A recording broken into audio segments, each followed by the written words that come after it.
sur Cristiano. Moi, Cristiano, avant chaque match, il me demandait le gardien. Donc comment se comportait le gardien, donc notamment sur les pénaltys, est-ce qu'il plonge plus à droite, est-ce qu'il plonge plus à gauche, est-ce qu'il reste en place, sur les coups francs, comment se comporte le gardien, mais aussi comment se comporte le mur, est-ce que sur des coups francs proches de la surface, est-ce que le mur il saute, est-ce qu'il y a un joueur allongé en dessous, enfin c'est pas mal de...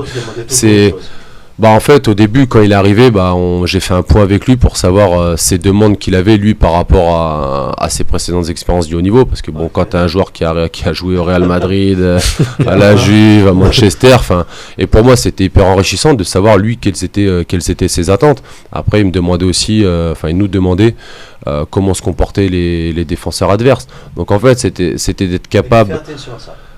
Ouais, c'était d'être capable d'identifier les points forts et les points faibles des adversaires et nous de lui donner ce qu'il avait besoin.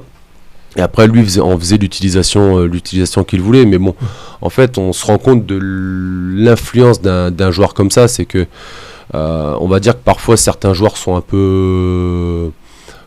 pas peureux, mais moins demandeurs. Et après, quand ils se rendent compte que des grands joueurs comme Cristiano, même à 38 ans, qui continuent de regarder une vidéo que je lui ai envoyée dans l'avion, en fait, certains joueurs après avaient leur propre demande aussi. Donc c'est quelque chose d'intéressant. Donc là, je cite Cristiano, mais je peux faire un retour en arrière quand j'étais à Monaco avec Fabregas. C'est que personne voulait forcément ces séquences, et quand Setch il est arrivé, je lui ai proposé, parce que je savais qu'en Angleterre ils étaient en avance sur l'outil vidéo, sur les analyses, et dès que je lui ai proposé, après beaucoup de joueurs sont venus me demander Alex, est-ce que nous aussi on pourra avoir nos séquences après les matchs, donc c'est valorisant pour nous, parce que du coup on est là pour les aider, on est là pour leur rendre service, et donc c'est top.